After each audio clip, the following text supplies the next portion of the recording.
Welcome to the Scale Up Valley podcast, where we bring the best founders, CEOs, and investors to help you scale your business from 1 million to 1 trillion. Today's guest is Aytekin Tank, founder and CEO of JotForm. Aytekin, welcome to the show. Hey, Mike, thank you for having me on your show. That's a pleasure. And your story, it's incredible. One of those bootstrapping stories, right? Not from 0 to 600. We have kind of almost a joke about this that we will discuss later, but from 0 to 700 employees in how many years, Aytekin? 18 years. 18 years. So 2006 is like when I started JotForm. So it's 18 years. That's Almost quite 2 decades. that's quite incredible. We will get back to the pod in 1 minute. Let me just tell you that I'm glad to announce that this podcast is sponsored by the web agency WebTech. WebTech are specialists on getting customers to companies. They are booking 250 meetings a month to their own sales team. And their business strategy is to teach other companies what they do for themselves. I'm very excited to announce that I've agreed with Pontus, the CEO of WebTech, a special advantage to our listeners. Our community have now access to a pre-designed suggestion on how your website could be improved and/or free trials for both SEO and digital marketing. Oh, and by the way, we are working with them too, and I'm impressed by the results. You can do the same. You just need to go to trywebtech.com/Mike, trywebtech.com/Mike, and tech is without the H, just TEC, and tell them you are a listener of the show. Now, back to the pod. And what is quite unique about you is that you made all of this in a bootstrapping mode, right? So, but first of all, please feel free to introduce a bit about yourself. How did you went starting JotForm, and what is JotForm? And then I want to keep our listeners engaged because you will share after this introduction the 2 rules that you follow as a bootstrapper, CEO or founder of JotForm. So my story. I've grown up in Turkey, and then I studied computer science in the US, and I worked for a media company in New York. And while I was working there, we had like over 100 websites, and one of my duties was to create forms for our editors. Like they would constantly ask me for forms, like surveys, polls, questionnaires, like contests, registration forms, all kinds of forms. And I actually hated it. I hated it because I wanted to work on more challenging things. So I was actually looking for a product that could actually take this away from me. Like if I could just use a product that could just create the forms for me, I didn't have to do them manually. I couldn't find one, and that's when I knew that there was a need for this. So 2005 summer, I quit my job. I started working on JotForm, and in 2006 February, I released JotForm. And it started very slowly. In fact, one thing I did was I wanted to lower my burn rate. So what I did was I just moved back to Turkey, and I just started living back with my parents, and just my burn rate just went to almost zero. Food was much better, and so. And the first year, it actually started very slowly. I actually hired my first employee towards the end of 2006, because I saw that I released JotForm completely for free, because I wanted people to use it, just see it, because it's something new. Just I wanted people to try it. I didn't even have a registration form. I just put this form builder that's like a drag and drop form builder, instant edit, on the homepage of jotform.com, and people would go there and play with it, and they would like it. and they would start using it. So the first year it was completely free, and then I gradually just added this premium version the next year, 2007.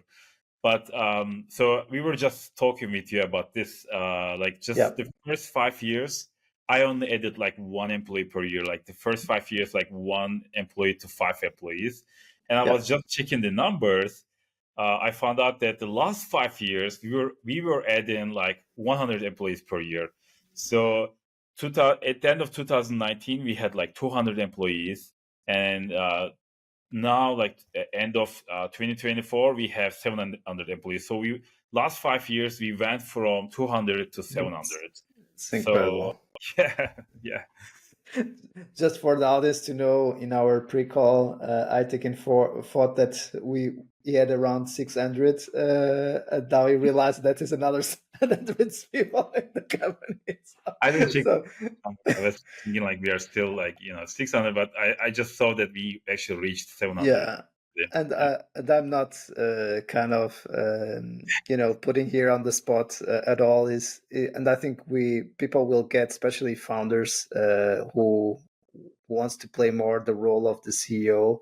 It's really important to have a COO at your side that makes you work on what makes the difference, and then delegate the day to day and all the metrics to someone. And of course, play more kind of board member positioning and still working as an operator in specific yeah. areas where you can make the difference and discuss the future. We will discuss this later, but probably that's why you were not yet on top of the 100 plus people that were hired last year.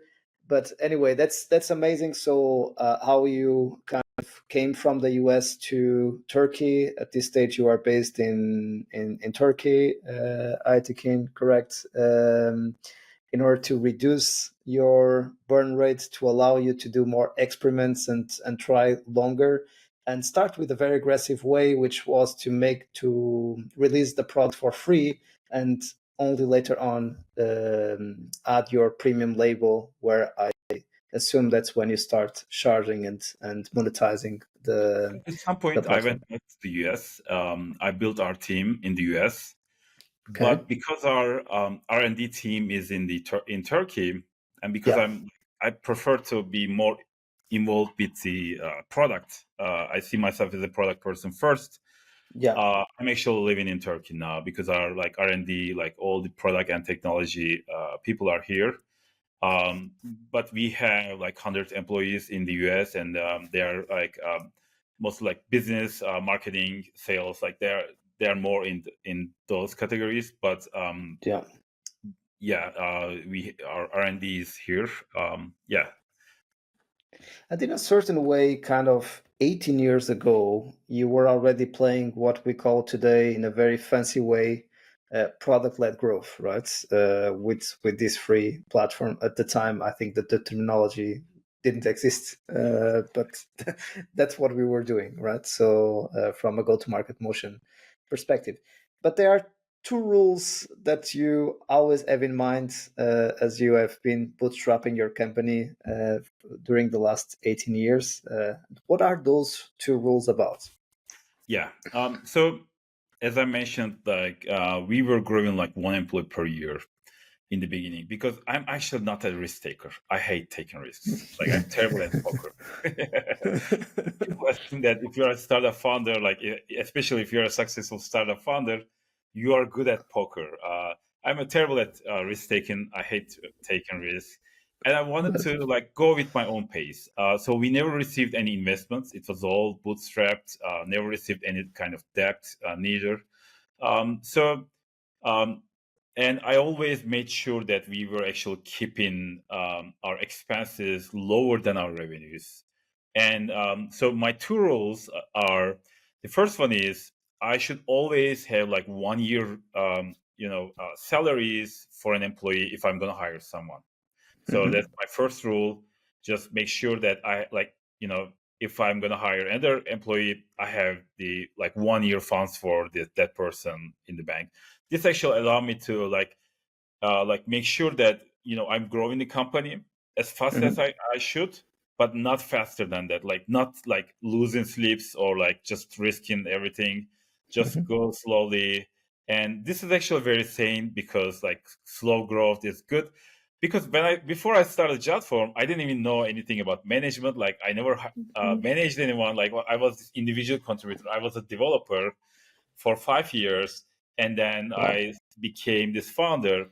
But luckily, like just I had my first employee at the end of like 2006, second employee in 2007. Like just I was able to learn it on the way because it was very slow Right. growth. This allowed me to learn it as well. But I was also sure that I'm not risking anything.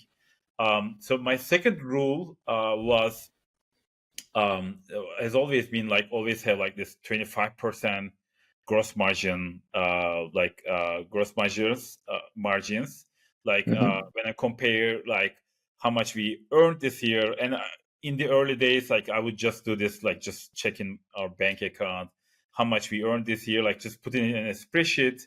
Idea is that as a bootstrap founder, I'm trying to do two things. Like just I'm trying to make sure that I'm not putting the company at risk by spending too much, because like I don't have Right. any investor that can come and save me. And but the second thing I'm doing is I'm reinvesting and as much as possible in the business. Like I'm not just hoarding cash, um, so that like just preventing the company from growing. So it's a very difficult balance. But just those two rules has served me well so far, and since we are growing, we still continue to grow fast. I'm going to keep those rules for the future as well. Yeah. Yeah. Because as you get larger and larger, also that amount of money that it's necessary to Exactly. I think that there is a nice pressure, right? Because sometimes when you get bigger, it might be counterintuitive, but Mhm. your margins sometimes can also suffer a bit because of the complexity, because of the cost control thing. Not. I think that sometimes we have this romantic idea about economies of scale that is so much easier when you are big, and Mhm. it's the growth paradox, right? So sometimes as you grow, it becomes a little bit harder instead of easier. What do you think about this? Does it apply to you, kind of the growth paradox, or do you feel that your life today is so much easier than your life when you decided to move from US to Turkey to decrease your burn rate and live with your parents, and then you came back again to the US, and now you are back where the majority of your R&D team is based on. But do you feel a growth paradox, or do you feel no, it depends. There are different stages, and I'm much more happy, and probably it makes sense. I'm much more happy now where we are than what I was at that time. I suffered much more at that time. I feel like my happiness rate has always been the same, because like at that time, like I was so excited because I was actually doing something that I have been dreaming about doing, like just starting my own business. So there are different reasons, and today I am Really happy excited. because like, we have like 25 million users. We have all these like offices around the world in 7 different cities, like just, It's and we incredible. have product like we are developing this AI product right now. We have been developing it for the last 1 year. We are going to release it next year. So I'm just very involved with that project. So different things makes me happy. I doubt that like the cash or like the revenues is like isn't like the top of my list Yeah, of things that actually define my happiness. But yeah, I mean, if you are worried about things, then if you lose sleep about things like making the payroll, then you lose all that happiness. exactly. You're stressed about these things. Yeah, I'm still stressed about, but I'm more stressed about like really about like how to build this AI product really well. Yeah, Because like pushing ourselves to the maximum. yeah, But I'm not stressed about at least those things. Yeah. yeah. Yeah. The sense of urgency that comes with the founder, right? You always need to be looking to the next big thing, and you want things to go fast and to leverage the opportunity. but I know it's never good to do comparisons with other people, with other companies, and even sometimes with ourselves. But would you say that the challenges are different when you were a startup, when you were an early scale up, and now you are almost becoming an enterprise company, right? You are not far away from 1,000 employees, so then you are much more getting closer to leave the scale up stage and get into the enterprise large company stage.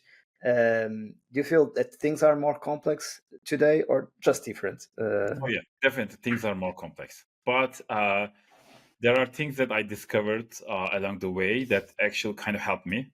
So one of the things was when we were around like 15 employees, and I was like managing all these 15 employees, I discovered that we weren't really doing a good job. Whatever we did, like it wasn't like optimized. It wasn't good. Like I remember the time like when we were like 5 employees, like we were actually doing a better job than like when we were 15 employees.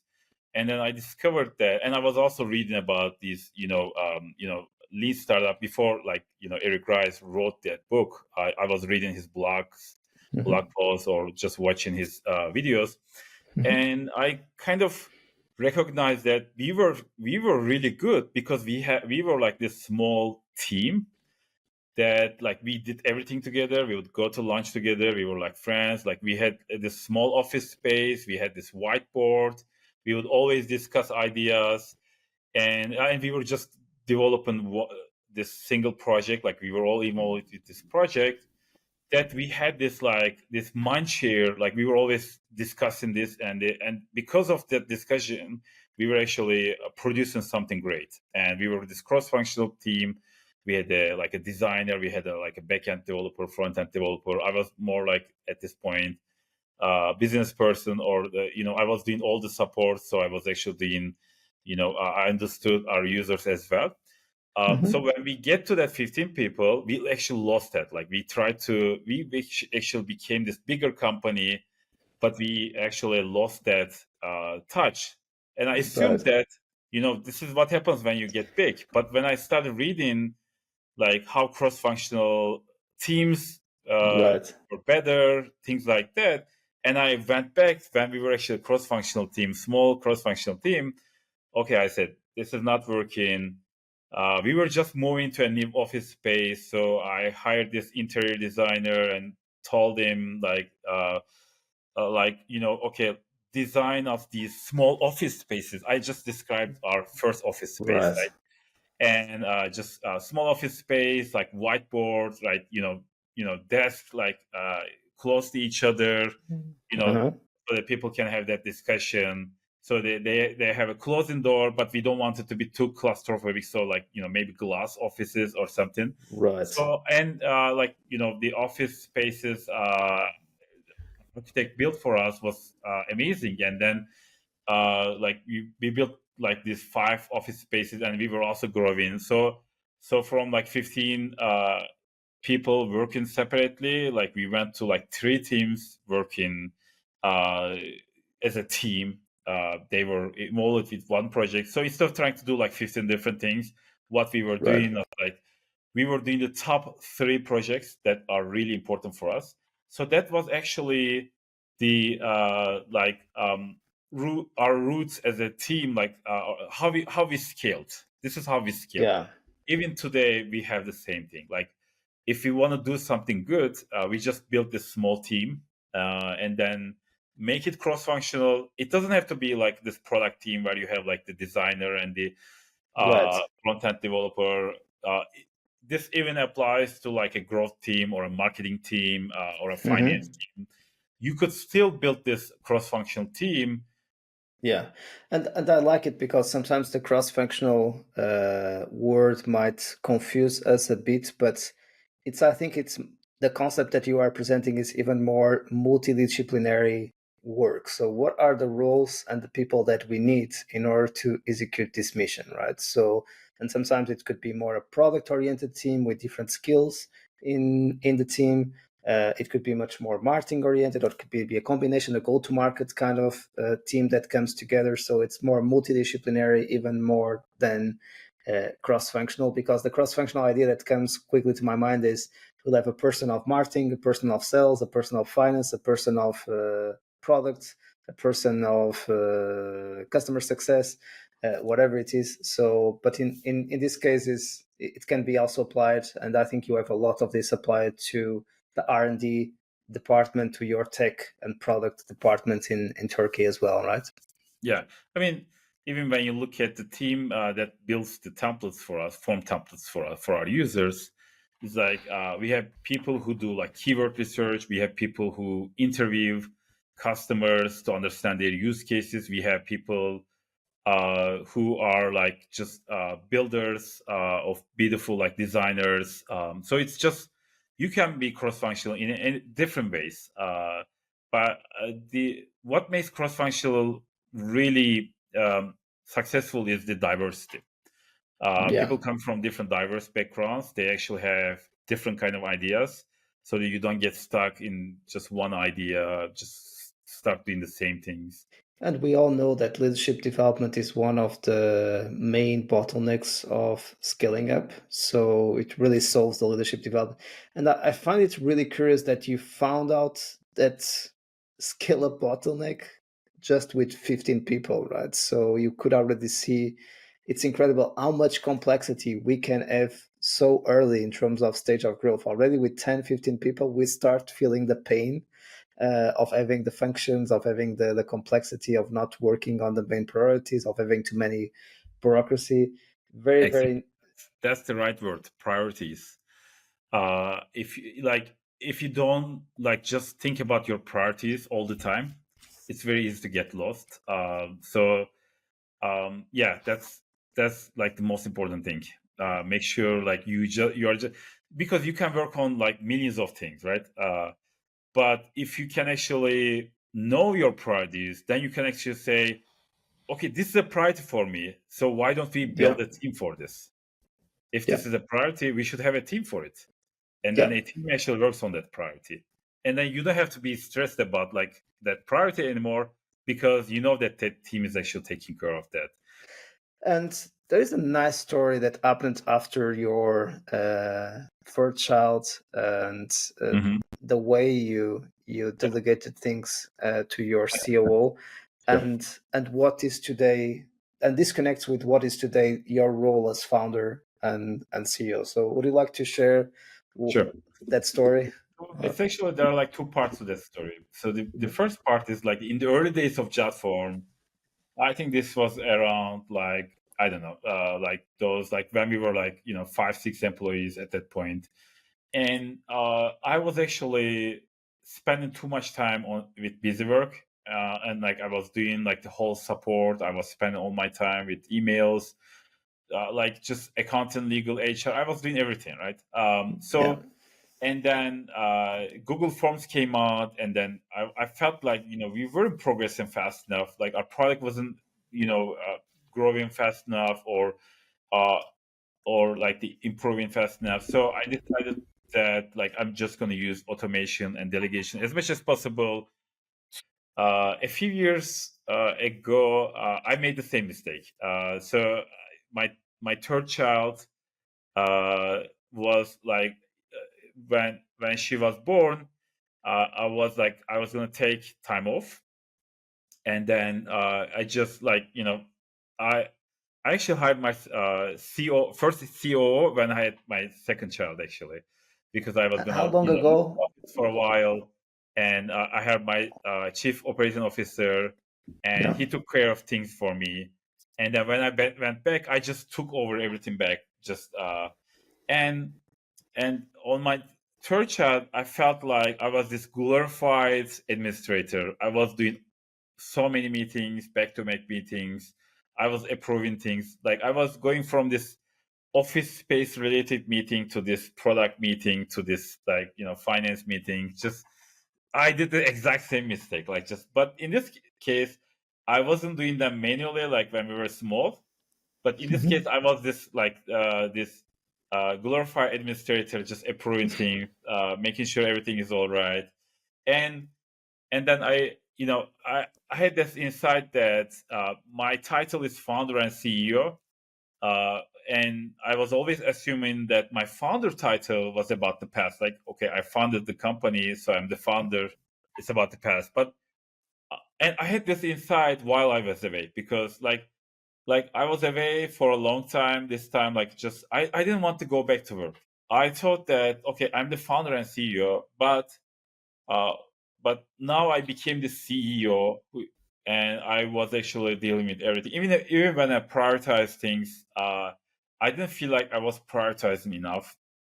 So I decided that I can actually be the founder of Future JotForm, and I could become the founder of Future JotForm. I could design, I could I could kind of design the future team, future culture, future product, right? And if I want to do that, I cannot just do everything, right? In the beginning, I was like, I decided, okay, I'm just gonna like deal with 5 things.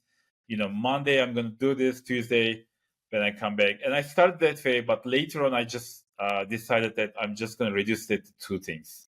And today, that's what I do. I'm just like, I left everything to my executive team and my chief operating officer, COO.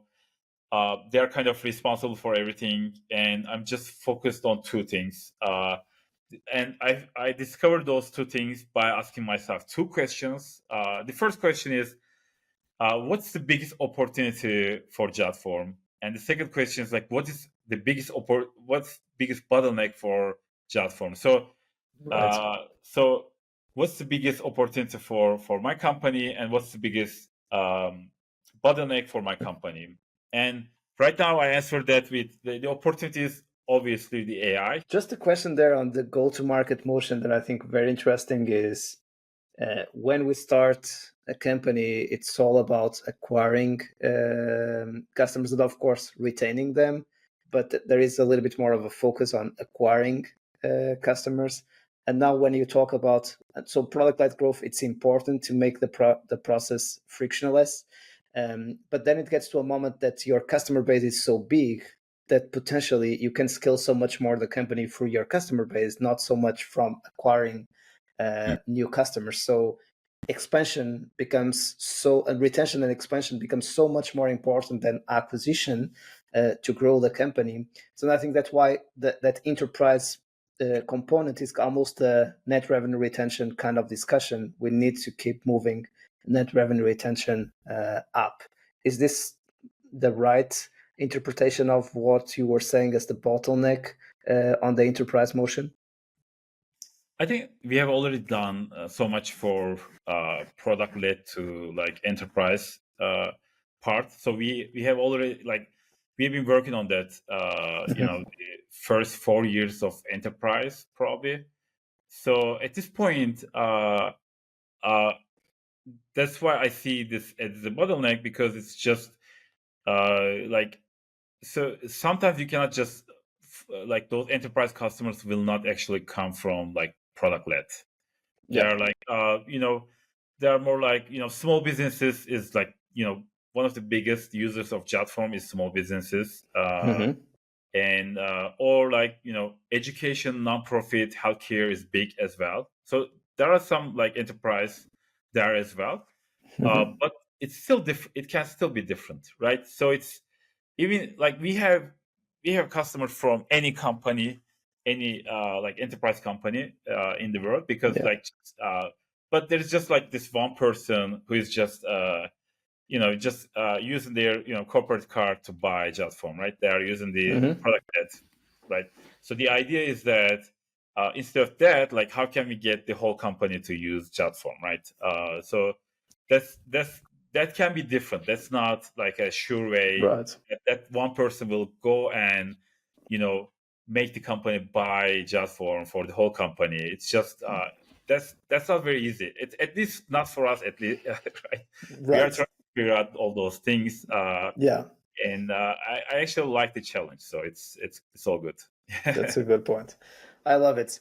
So we are coming closer to the end of the show, and this is I think, one of the critical issues for any CEO and founder and leader to be successful, which is all about having the right seats in place and having the right people in the right seats and building that leadership team And the VPs are super important, and especially in the earlier stage when we want to go away of being a founder or a founder sales oriented company, or when we want to have that more professional sales machine. If we are more product led growth, that's well, most I think we get into that founder idealistic scenario, which is we don't need salespeople, we don't need anyone, we just move them through the website and have an amazing frictionless experience, and they will buy, and we don't need sales for anything. Then we get with the moment that we start seeing the value of the sales function. And one of the most critical that you also hear a lot in SaaStr and from Jason Lemkin, the godfather of SaaS, he has posts almost daily or weekly at least about hiring VP sales. So how has it been that process? As you said, slow growth has helped you to learn one thing at a time. You also have an amazing leadership development program to quickly transform people into team leaders. But can you tell the story about your VP sales, the different experiments that you made, and what ended up working? I think this is inspiring for other CEOs out there who are trying to make it Yeah, work. I sucked at it. Yeah.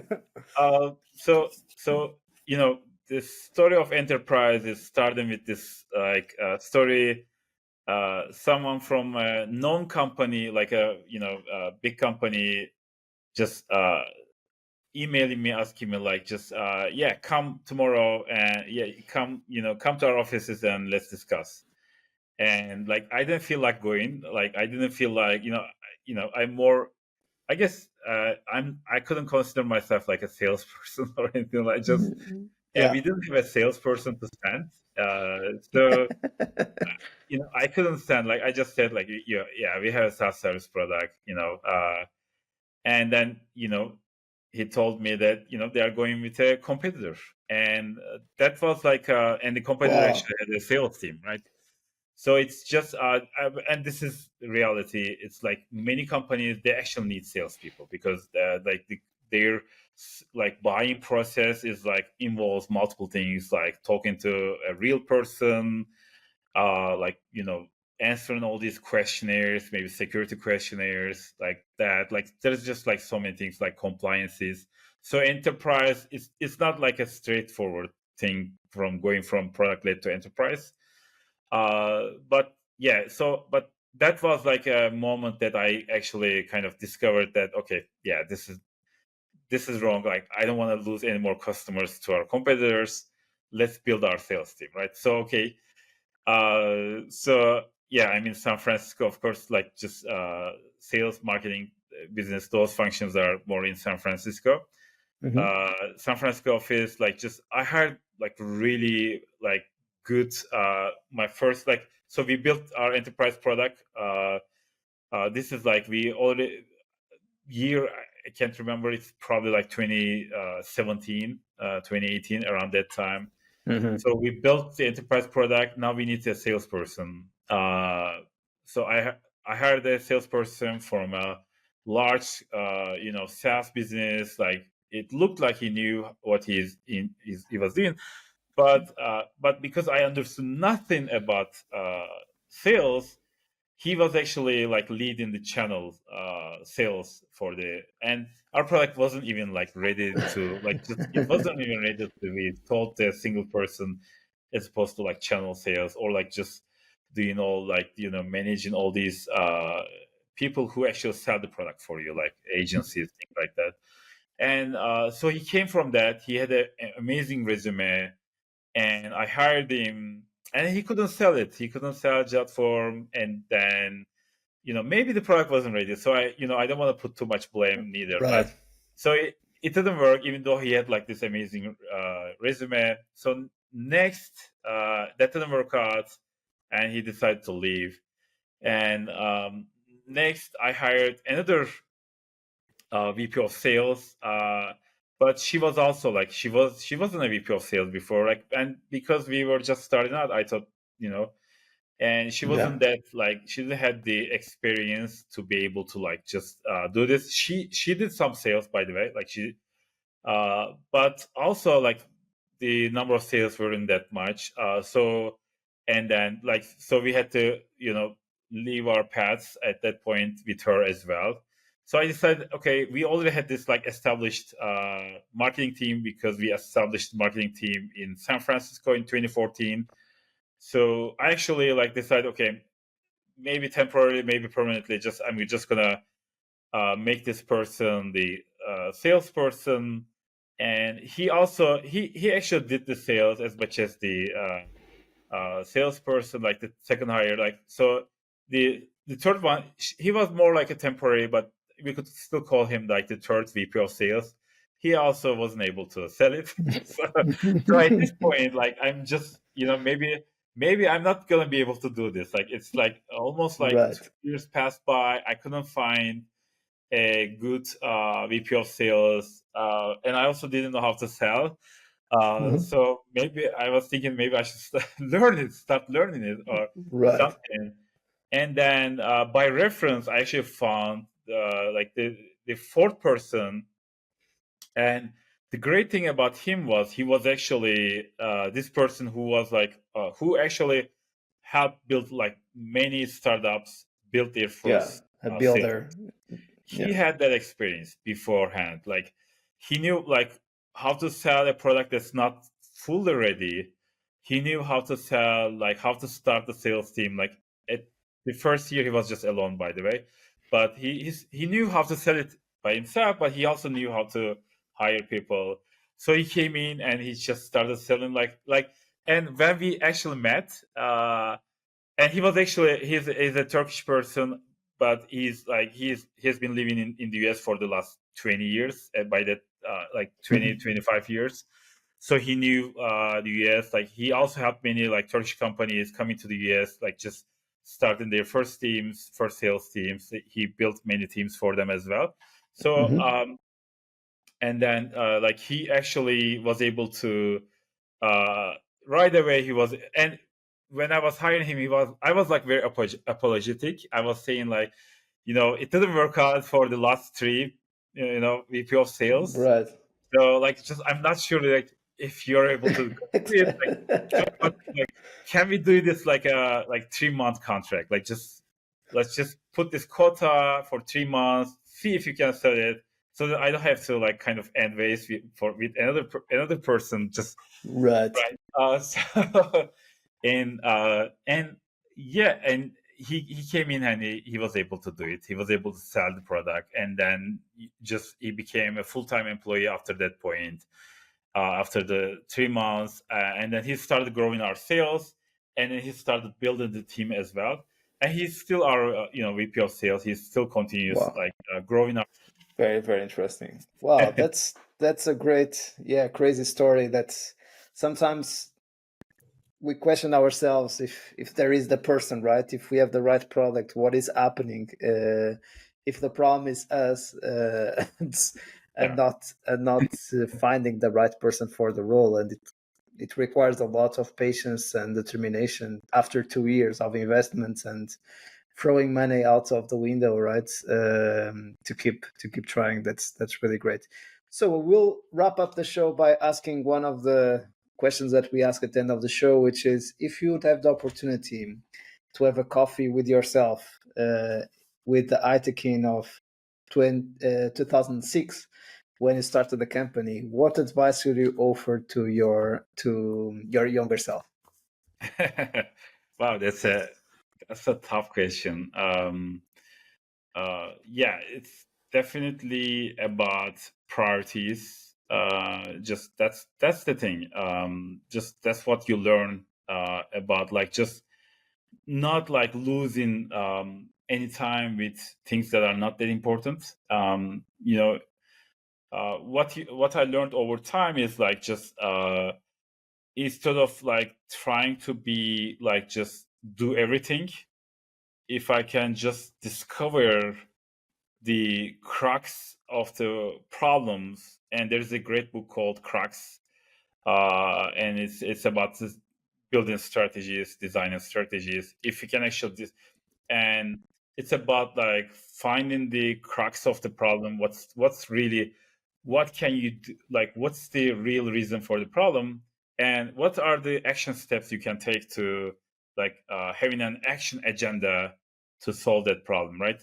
So if you can actually, like, instead of like doing everything, if you can actually prioritize things to like just like whatever is the biggest opportunity or what biggest bottleneck.